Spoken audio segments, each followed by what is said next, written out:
श्री गणेश, श्री गणेश, श्री गणेश। लंकेश, प्रभु के कृष्ण दर्शन अवतार की कथा कैसे और कहां से आरंभ होती है? गौरीपुत्र, इस कथा का आरंभ इक्ष्वाकु वंशीय मनु राजा श्राद्ध देव से होती है, जिन्हें 9 शक्तिशाली पुत्रों का सुख प्राप्त था और ये सभी पुत्र गुण और पराक्रम में अद्वितीय थे।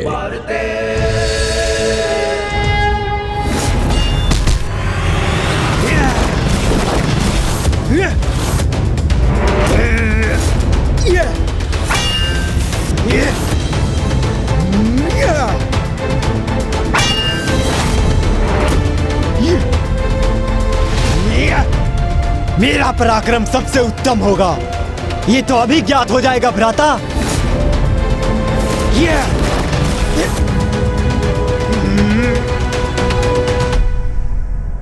सावधान भ्राता। संभालिए मेरा वार भ्राता।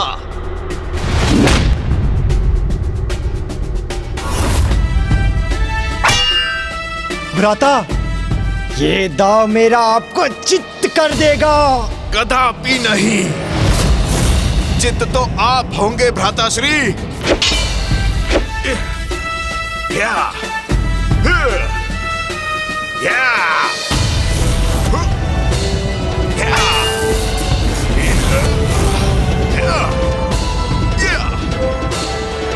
अद्भुत।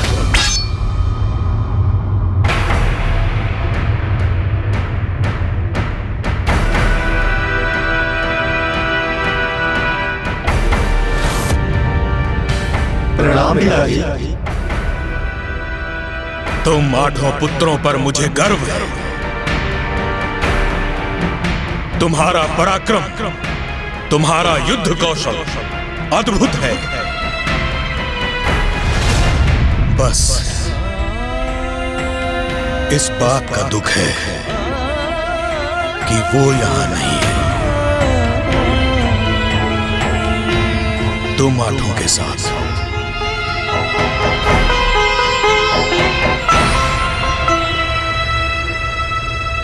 वो कौन लंकेश?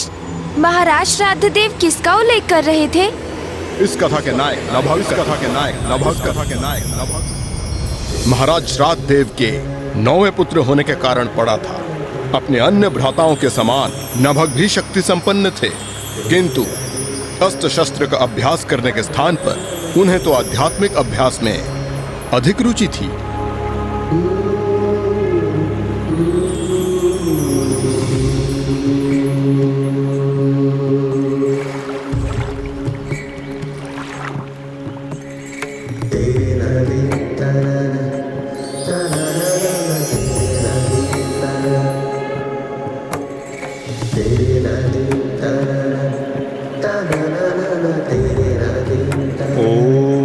नमः शिवाय। ओम नमः शिवाय। ओम नमः शिवाय। ओम नमः शिवाय। ओम नमः शिवाय। ओम नमः शिवाय। इस प्रकार बहुत समय बीत गया और जब श्राद्ध देव वृद्ध हो गए तो राज्य का कार्यभार का दायित्व उनके 8 पुत्रों ने संभालना आरंभ कर दिया।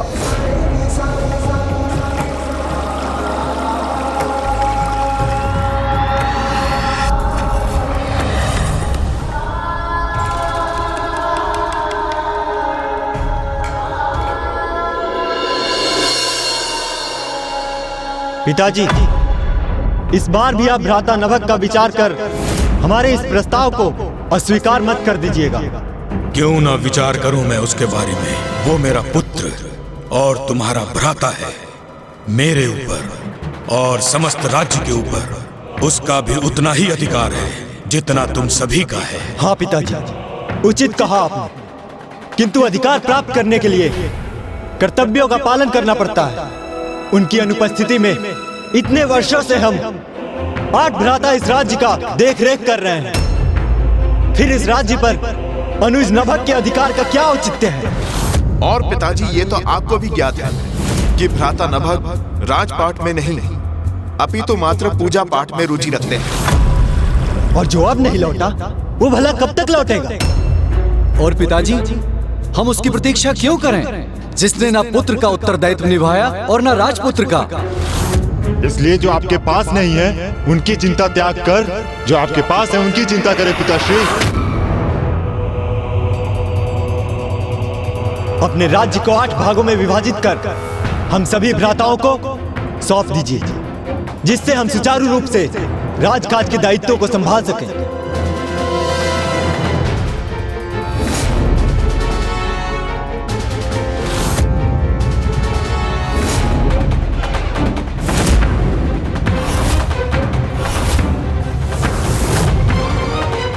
यदि तुम 8 भ्राताओं की यही कामना है तो संसार के सर्वोच्च शिखर पर स्थित होकर मैं मनु श्राद्ध देव संसार की सभी 8 दिशाओं को मैं तुम सभी 8 भ्राताओं में विभाजित करता हूं।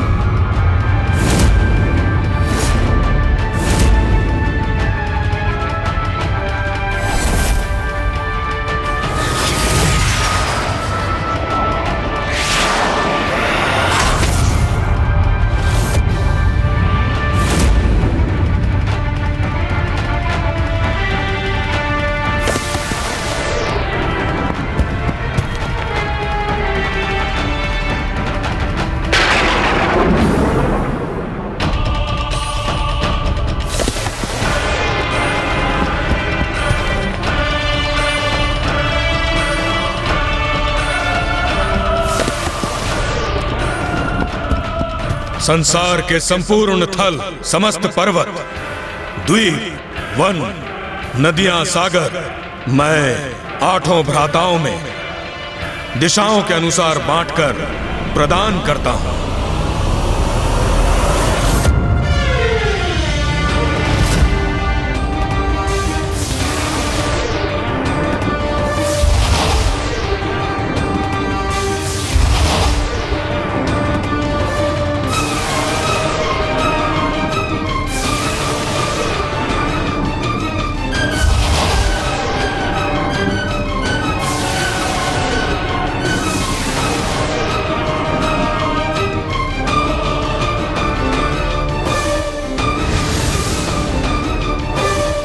अर्थात उन्होंने अपने 9वें पुत्र नभग को देने के लिए कुछ शेष नहीं रखा।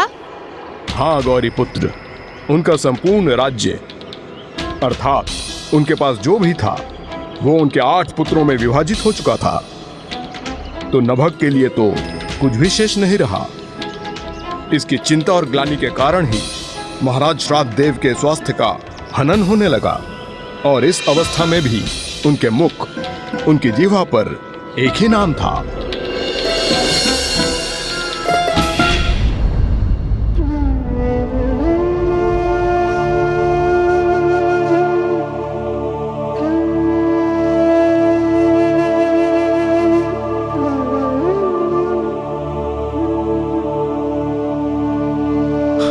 नभग, नभग,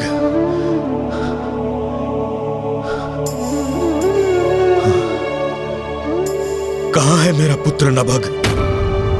वो आ गया क्या?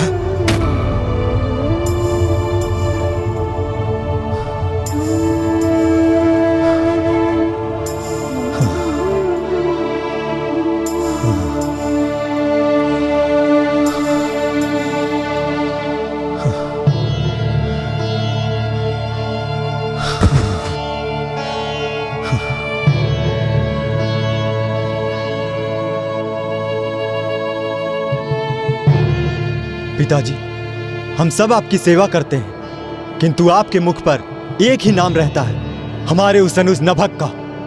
कहाँ है वो? ओम नमः शिवाय। कभी उसने आपका अथवा हमारा स्मरण किया है, ये भी ज्ञात है हमें। हे प्रभु, आज महाशिवरात्रि का पर्व है, इसलिए मैं अपने पिता और भ्राताओं की ओर से जल अभिषेक करने का इच्छुक हूँ।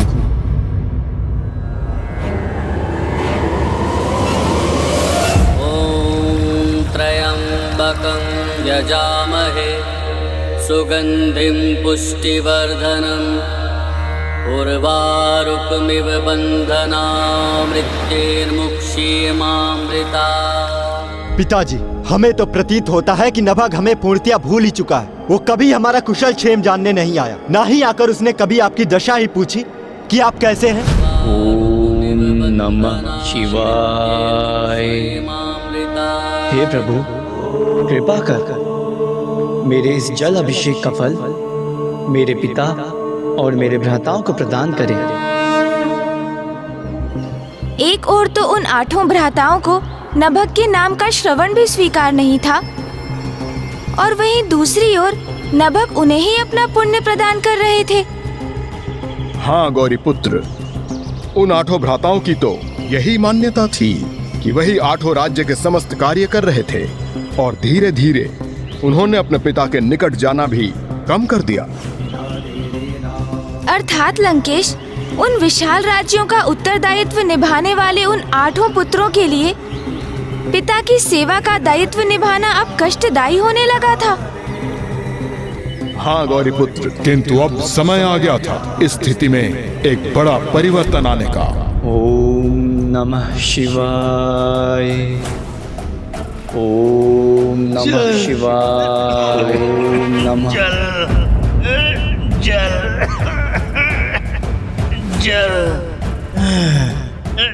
ये वृद्ध उस जलाशय तक पहुंचकर अपनी प्यास को शांत करना चाहता है। मुझे इसकी सहायता करनी चाहिए। पिताजी, पिताजी, संभालिए पिताजी, संभल कर। आपको प्यास लगी है पिताश्री, मैं आपको जल पिलाता हूँ।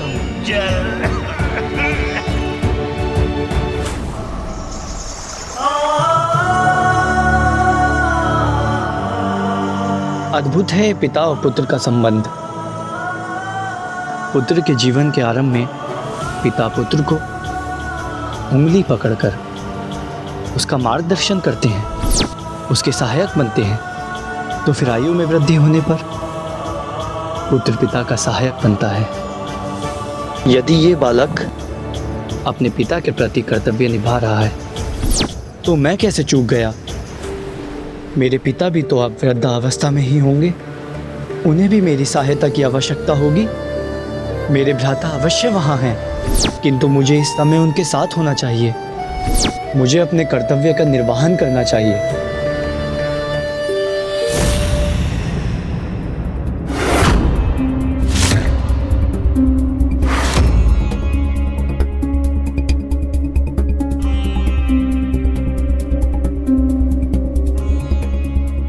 ये यहाँ का कैसा विचित्र दृश्य है।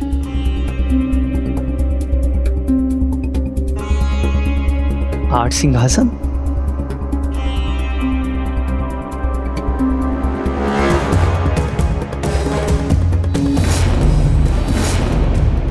किंतु यहाँ तो पिताजी के विराजमान होने के लिए एक ही सिंहासन स्थित होता था।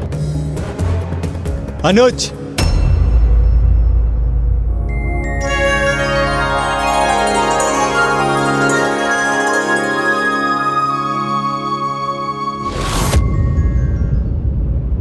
तुम यही विचार कर रहे हो ना कि पूर्व में इस राज्य सभा में एक ही सिंहासन था और अब 8 सिंहासन कैसे हैं?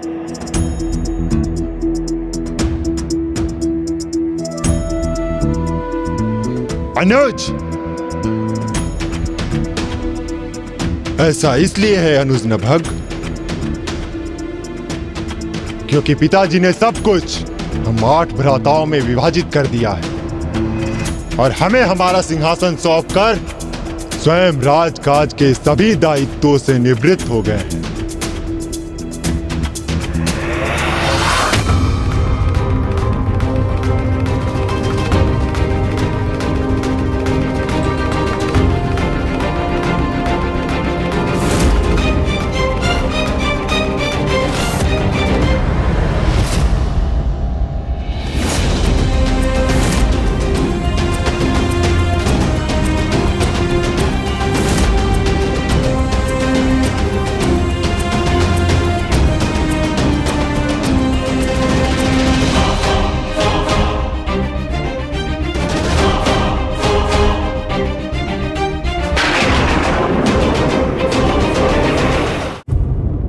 प्रणाम भ्राताओं। तुम अब यहाँ क्यों आए हो?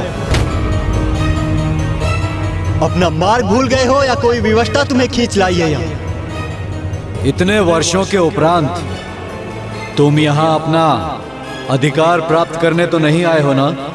भ्राता, हाँ नभग, इतने समय से अनुपस्थित रहे हो तो अब यहाँ तुम्हारा कोई अधिकार नहीं है।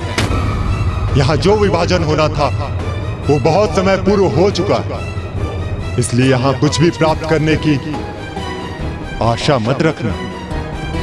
अनुज, हम सब अपना उत्तरदायित्व निभा रहे हैं यहाँ, इसलिए यहाँ का समस्त अधिकार अब हमारा है।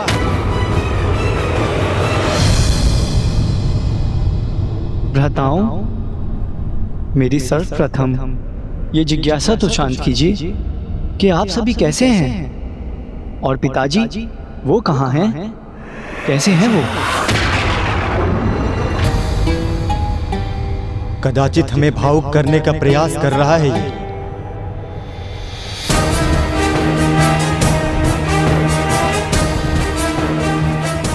बात टालने का प्रयास मत करो अनुज। ये बताओ कि इतने वर्षों के उपरांत यहाँ आने का क्या उद्देश्य है?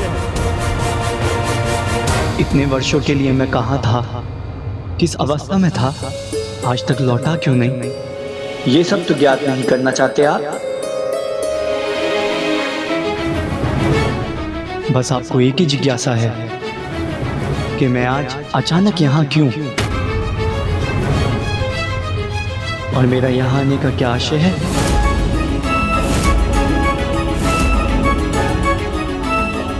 यदि ये इस राज्य में अपना भाग मांगेगा तो हम इसे कदापि नहीं देंगे। भ्राताओं, मैं मात्र इतनी अनुमति चाहता हूँ कि आप मुझे पिताजी से मिलने का अवसर दें।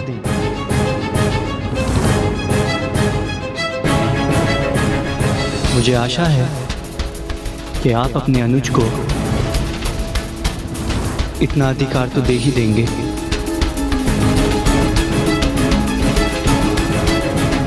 मुझसे, एक पुत्र से अपने पिता के दर्शन करने का अधिकार तो मत छीनिए आप।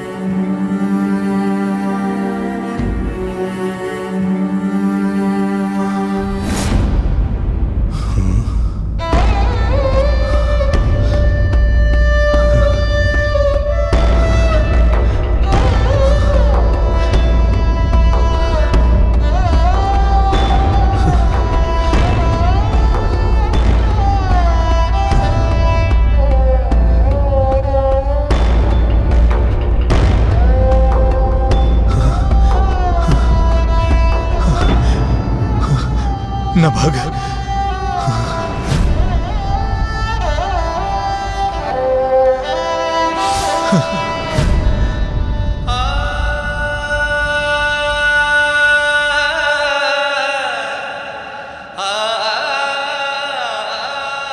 इस आशा में कि मेरा सबसे छोटा पुत्र मुझसे भेंट करने आया है, मैं प्रत्येक बार की भांति इस बार पीछे मुड़कर नहीं देखूंगा, क्योंकि इस वृद्ध हृदय में अब और निराशा सहन करने की शक्ति एवं साहस नहीं है। पिताजी,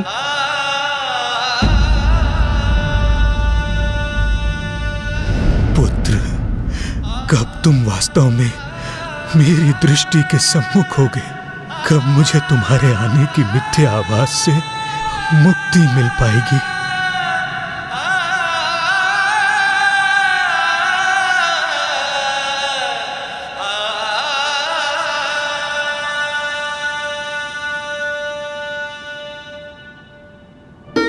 पूर्व में मात्र मुझे इस बात का आभास होता है कि नभग मुझे मिलने आया है, किंतु इस बार तो उसकी पुकार सुनाई दे रही है मुझे।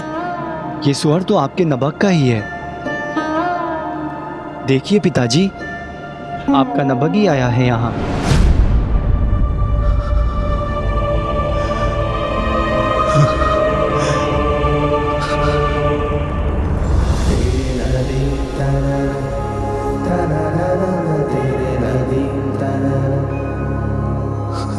तेरे नदी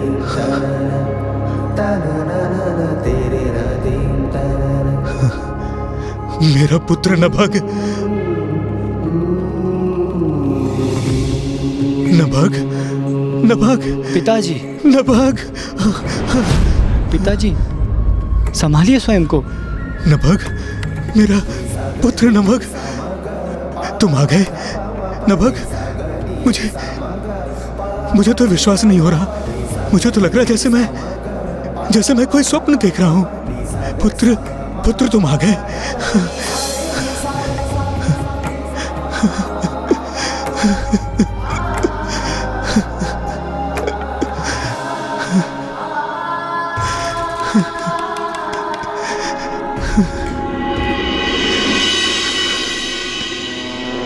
भ्राता,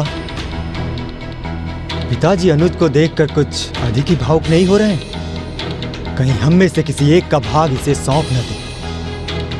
वर्षों बाद स्मरण हुआ है इसे पिताजी का, जबकि वर्षों से सेवा हम कर रहे थे, और इसका फल ये पाना चाहता है।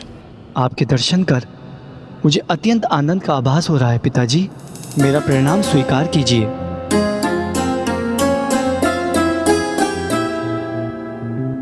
अपने इस पुत्र को आशीष दीजिए पिताजी। पुत्र, मेरे पास तुम्हें देने के लिए कुछ भी नहीं है। मेरे पास जो कुछ भी था मैं तुम्हारे 8 भ्राताओं में विभाजित कर चुका हूं। आप उसकी चिंता मत कीजिए पिताजी।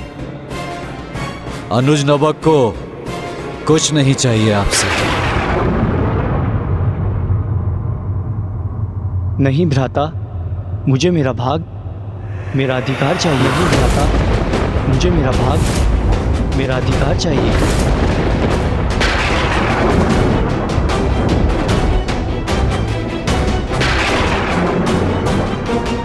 मुझे ज्ञात था, इतने वर्षों तक वन में वास करने पर भी सांसारिक सुखों के प्रति तुम्हारी आसक्ति नष्ट नहीं हुई। इधर उधर भटकने के पश्चात थक चुके हो तो बिना श्रम किए आ गए यहाँ अपना अधिकार मांगने।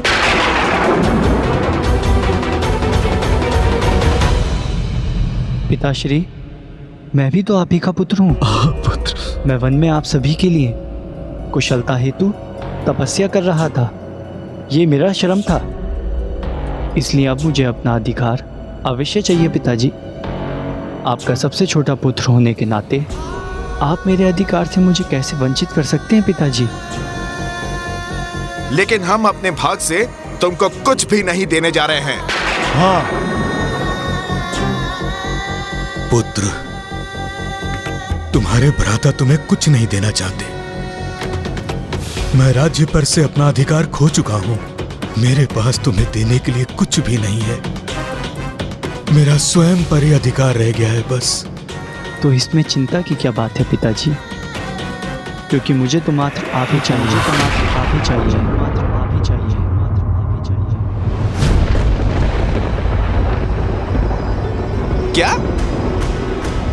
क्या मांगा आपने पिताजी से?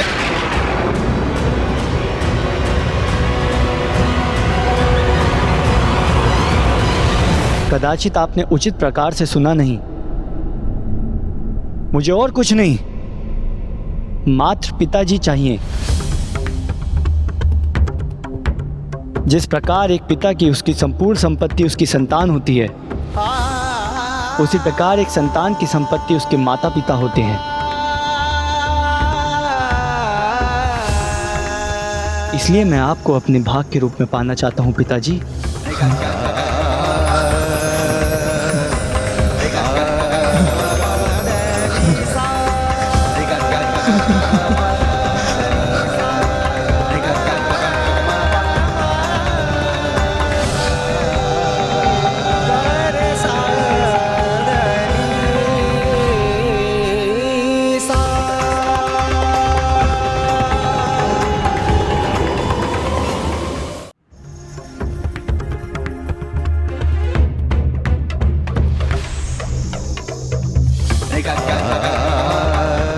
क्यों?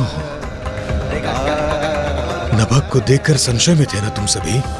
इसी विचार से ना कि उसे अभी भी राजपाट के प्रति आसक्ति है और उसमें ही वो अपना भाग प्राप्त करने आया है। बाल्य अवस्था में जिसका परित्याग कर उसने सेवा भाव को अपनाया था। उस राज्य और संपत्ति के मोह के अंधकूप में तो तुम सभी डूबे हुए हो, और तुम्हारी इसी आसक्ति के कारण तुम इतने वर्षों उपरांत लौटे अपने छोटे भ्राता के प्रति तनिक भी स्नेह नहीं दर्शा सके। उसे अपने अंग से लगाने के विपरीत ये सोचने लगे कहीं वो तुम्हारे कंठ की फांस ना बन जाए, तुमसे तुम्हारे राज का एक भाग ना प्राप्त कर ले। कहो, शांत क्यों हो?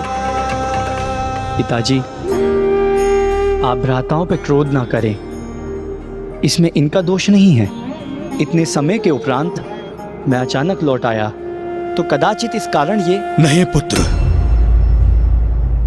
तुम्हारे प्रति इनके इस व्यवहार का कारण तुम्हारा अचानक लौट आना नहीं है। इनकी आसक्ति है। जो इन्हें चाहिए था उसका विभाजन तो ये पूर्व में ही कर चुके हैं, और जो इन्हें नहीं चाहिए था अर्थात ये वृद्ध पिता, उसको इन्होंने तुम्हारे लिए छोड़ दिया। इस पिता को राज विभाजन के उपरांत इन लोगों ने भुला दिया। पिताजी, ऐसा तो कुछ भी नहीं था। राज्य के दायित्व ही ऐसे हैं कि। नहीं पुत्र, एक ओर जहां तुम्हारे जैसे पुत्र हैं, वहीं दूसरी ओर नभग जैसे पुत्र भी हैं, जिनके पास कुछ नहीं होने पर भी वो स्वयं अपने पिता के प्रति सेवा का दायित्व स्वीकार करते हैं। तुम्हारे जैसे पुत्र तो मात्र राज्य संभाल सकते हैं, किंतु नभग जैसे पुत्र समस्त जगत को संभाल सकते हैं।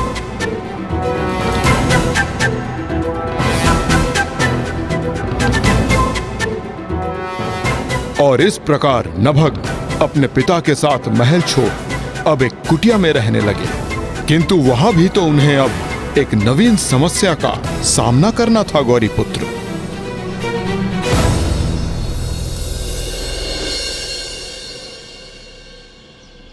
ये लीजिए पिताश्री, फल ग्रहण कीजिए। पुत्र, तुम भी कुछ फल क्यों नहीं ग्रहण करते हो? मुझे तनिक भी भूख नहीं है। मेरा उदर पूर्ण रूप से भरा हुआ है। उदर भरा हुआ है, या तुम मुझे जो फल प्रस्तुत कर रहे हो उसके अतिरिक्त भोजन के लिए तुम्हारे पास कुछ भी नहीं? नहीं नहीं पिताजी, ये सत्य है। मेरा उदर पूर्ण रूप से भरा हुआ है। तुम्हारा उदर तो मेरी सेवा से ही भर जाता है। पुत्र, मुझे इस बात का बहुत दुख है कि मैंने अपना सारा राजपाट तुम्हारे भ्राताओं को दे दिया, और यदि तुम्हें कुछ प्राप्त हुआ वो इस वृद्ध पिता की देखरेख का उत्तरदायित्व। इस उत्तरदायित्व को निभाने का फल तो मुझे अवश्य प्राप्त होगा पिताजी। आपका पुत्र सारी व्यवस्था कर लेगा, क्योंकि जिन प्रभु ने ये उदर दिया है उसे भरने का उपाय वे अवश्य देंगे। मार्ग है पुत्र, मार्ग है। यहां निकट में ही अंग्रेज गोत्रीय ब्राह्मण वास करते हैं। वो एक महायज्ञ कर रहे हैं। मैं चाहता हूं कि इस महायज्ञ में तुम उनकी सहायता करो, और यज्ञ के पश्चात जो शेष बचे उस अवशिष्ट को यहां लेकर आओ। उससे हमारा जीवन यापन हो जाएगा। जो आज्ञा पिताश्री।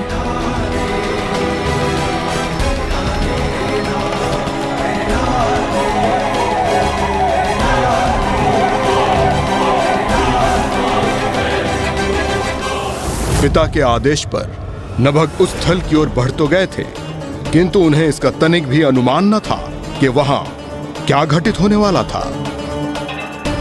जो अंगिरस गोत्रीय ब्राह्मणों के यज्ञ उपरांत होने जा रहा था, वही प्रभु महादेव के कृष्ण दर्शन अवतार का कारण बनने वाला था।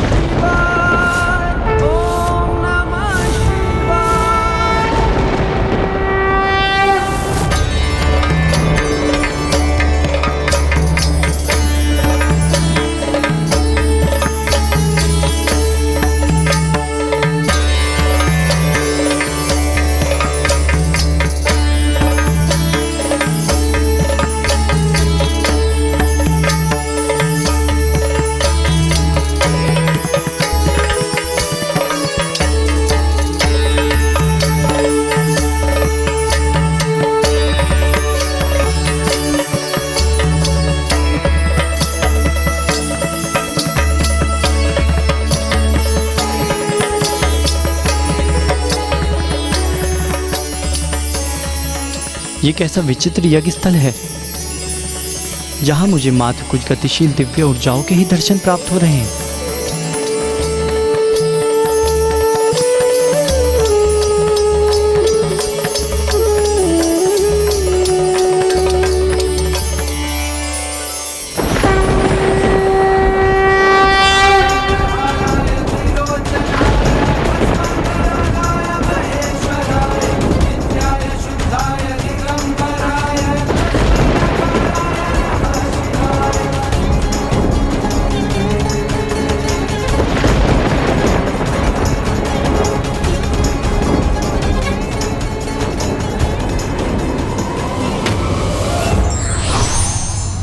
समस्याएं व्यक्ति को विकट परिस्थिति में और भी सबल बनाती हैं, इसलिए बिना भय के इसे चुनौती के भांति स्वीकार करना चाहिए।